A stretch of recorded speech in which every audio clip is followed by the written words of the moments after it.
पावसाळी अधिवेशनाच्या दुसऱ्या आठवड्याला आता सुरुवात झाली आहे। विरोधी पक्षनेतेपदाचा मुद्दा या आठवड्यात गाजण्याची दाट शक्यता वर्तवली जाते। खरं तर दोन महत्त्वाचे मुद्दे आहेत जे पावसाळी अधिवेशनात आज गाजू शकतात। एक तर विरोधी पक्षनेतेपदाचा मुद्दा आणि दुसरा अर्थातच मीरा रोड आंदोलन।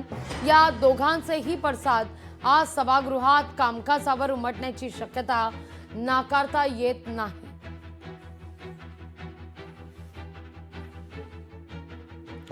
भास्कर जाधव यांचं नाव विरोधी पक्षनेतेपदाकरता आघाडीवर आहे। स्मरणपत्र सुद्धा अध्यक्षांना देण्यात आलेलं आहे।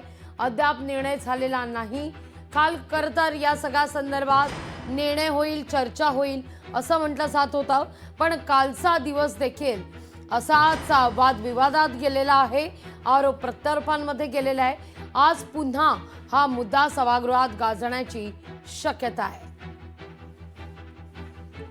या सगळ्याविषयी अधिक माहिती घेण्याकरता थेट जाऊया आपले प्रतिनिधी स्वप्नील जाधव आपल्यासोबत जोडले गेलेले आहेत। स्वप्नील, दोन महत्त्वाचे मुद्दे आहेत। एक तर विरोधी पक्षनेतेपदासंदर्भातला मुद्दा, सातत्यानं विरोधी पक्षनेत्यासंदर्भात स्मरणपत्र दिलं जात आहे, वक्तव्य केली जात आहेत, पण निर्णय काही होत नाहीये। अध्यक्षांच्या कोर्टातच अद्यापही चेंडू आहे। तर तिथं कालच्या मीरा रोडच्या आंदोलनाचे पडसाद आज सभागृहात उमटण्याची दाट शक्यता सुद्धा आहे।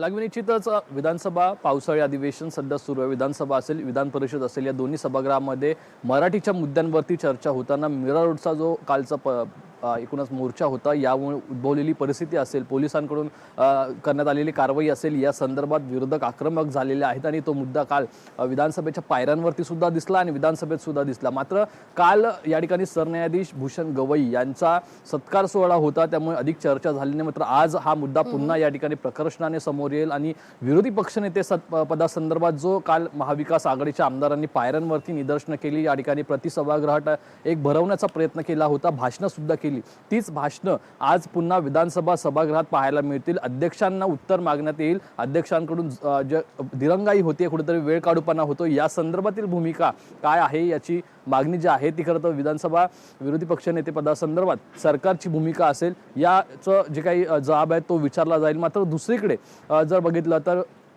भास्कर जाधव यांची नावाची जरी या ठिकाणी पत्र देण्यात आलं असलं तरी काल सरन्यायाधीश यांच्याकडे सुद्धा महाविकास आघाडीच्या आमदारांनी एक पत्र दिलेलं आहे। विधानसभा विरोधी पक्षनेतेपद देण्यामध्ये कशाप्रमाणे वेळ काढूपणा होतो या संदर्भातलं हे पत्र होतं। त्यामुळे सरन्यायाधीश यांचा जरी हस्तक्षेप होत नसला तरी एक पत्र हे देण्यात आलेले आहे। त्यामुळे यानंतर आज नक्की विरोधी पक्षनेते पदासंदर्भात विधानसभा अध्यक्ष राहुल नार्वेकर यांनी नक्की काय भूमिका मांडली जाते, यांच्याकडून नक्की काय उत्तर दिलं जातं हे पाहणं महत्त्वाचं असेल। लागवी अगदी स्वप्नील, तुर्तास धन्यवाद तुम्ही दिलेल्या एकूणच सविस्तर माहिती करता।